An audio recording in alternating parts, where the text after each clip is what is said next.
The question is, during any of the last two sovereign national conferences, did you ever hear the word Biafra mentioned even once? Isn't it peculiar that during both sovereign national conferences, the one Obasanjo did, the one Jonathan did, we never heard the word Biafra called? And you know why?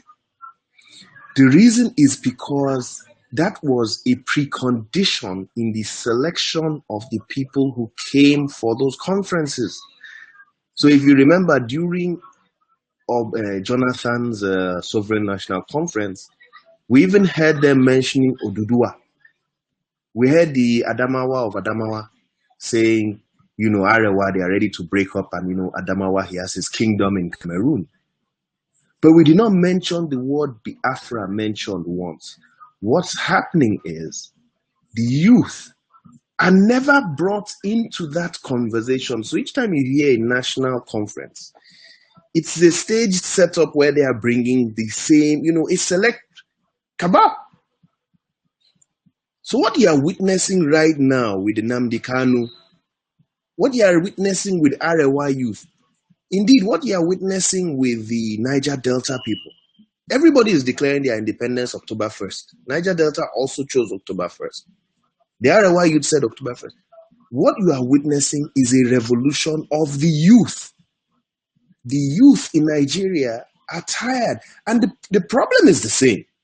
So even though they are coming under different reasons, all right, different ways, the problem is the same: lack of opportunity for the youth, lack of relevance of the youth. North and South, poverty, they are not significant. They are not brought to any conversation. And we are the majority. We, the youth, are the majority. But yet, you don't find us in any conversation. They say you guys don't know anything. Now, when the Arewa youth kicked and said, we're giving an ultimatum, quite all right. It's wrong for them to say they're going to kick them out. I believe that wherever you have come area for a certain amount of time is your home. So while the Arewa youth can say we are cutting off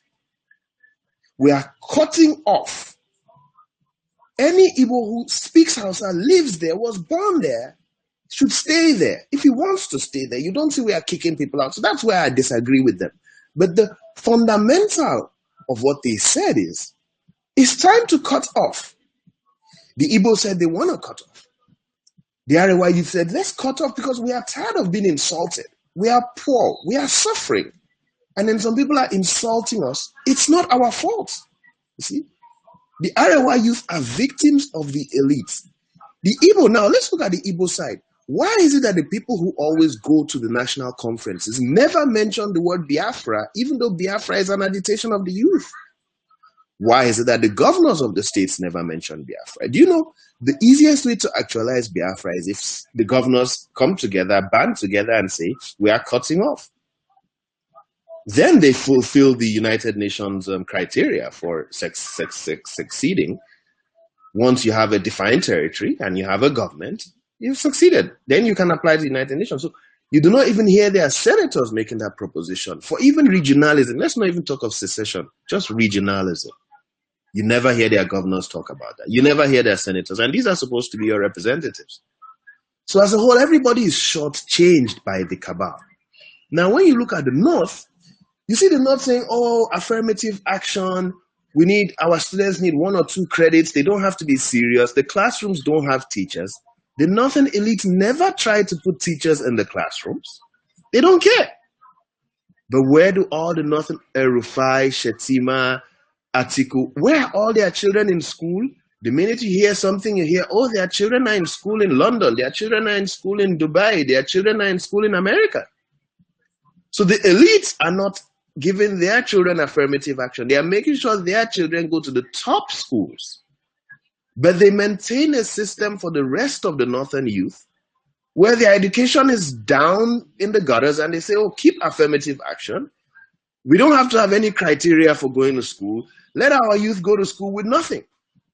Let them learn nothing. We heard about Chibok. You heard the girls in Chibok, they said they can hardly speak English, that they don't have teachers in their schools, and they were sitting for WAEC and they can't speak English.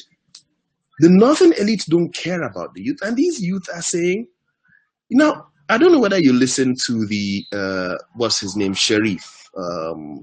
This Sharif guy, he was part of the Arewa group who gave a response after El-Rufai and Shettima had spoken. And he pointed out some peculiar things. He lambasted El-Rufai and Shettima. He said the two of them are, opportunists. Where good, they go for where things are good. They are scavengers.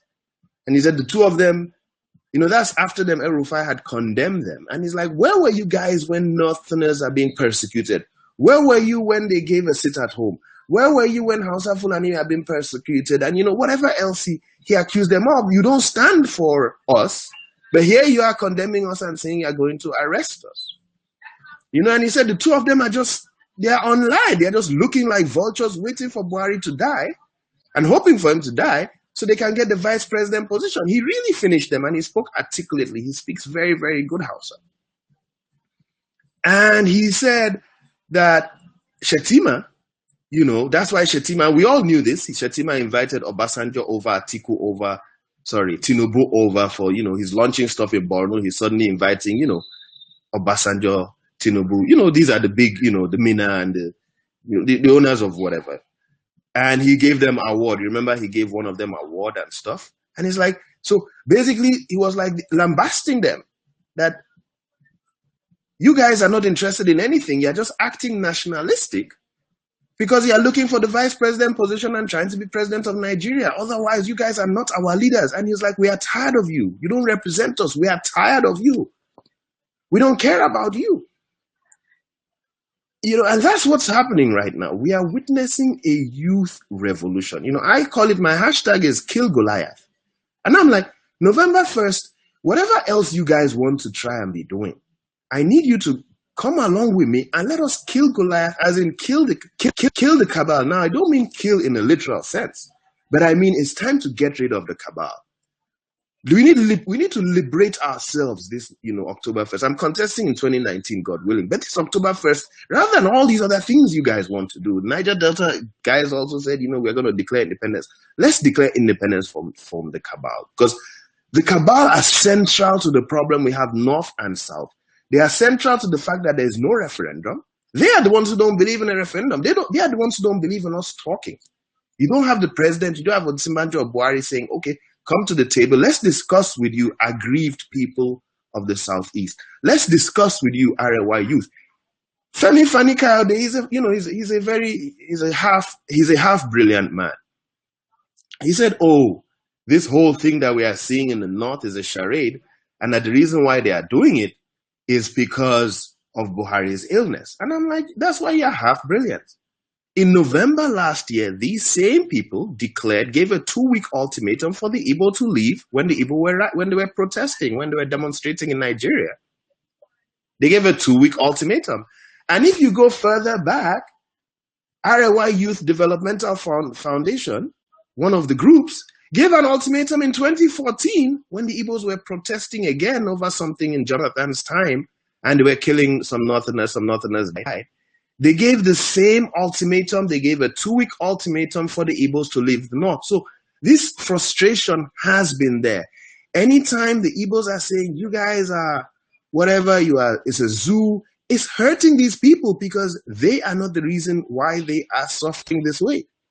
They are suffering is because of the elites who, the Dangotes, these guys are billionaires. You have people in a country where everybody is going poor. You have some people counting their money in the bank. Of course, it's your money going into their hands, and it's the government who set it up that way to siphon your money into their hands. So you have this situation where these youth are not responsible for their situation, but we end up with them being blamed and accused, and that's what they are tired of. So when you have, El-Rufai or Shettima come out and just insult them further, they say, get out of here. You guys are simply opportunists. And Nasturu Ashir Sharif, the guy who was speaking, was he did not mince words. He went straight on, cutting into these governors that you do not represent us. When we divide the country up into pieces, get citizenship in the East where you want to go there and stay. Now, I believe in regionalism. I believe we need to restore regionalism. Aguiyi-Ironsi, who dissolved the regions with Decree 34, the unification decree back then, 1966, that was an error. We need the regions. That's where I stand. But where I stand doesn't have to be where it is. I just set up a poll on Twitter, and it's like 50-50. Half of the country is saying they want succession or regionalism. There's only half that are saying they want one Nigeria. So these things need to be discussed. The old minds are no longer in charge of Nigeria. The youth in Nigeria are rebelling. A revolution is in process. Now, we don't know how they're going to check it. Maybe they're going to massacre and secretly bury people as they usually do. But you are witnessing a revolution in Nigeria. The youth are saying, we are going to decide for ourselves. We are tired of being subject to your story. One of the things these guys said was, we are tired of you guys saying you fought a war in 1950 or 1960. That's your issue. We are tired. This is not working. This equation, this formula is not working. It's been 2 years of the APC government. We have recession. We have poverty. We lost 1.5 million jobs in the last quarter of 2016. And then NPower and stuff is giving 200,000 jobs, but when you lost 1.5 million jobs, the youth, 40 million Nigerian youth don't have jobs. And the rest who have jobs, their jobs are not commensurate to life as to a human being. So these are the problems, and a revolution is happening.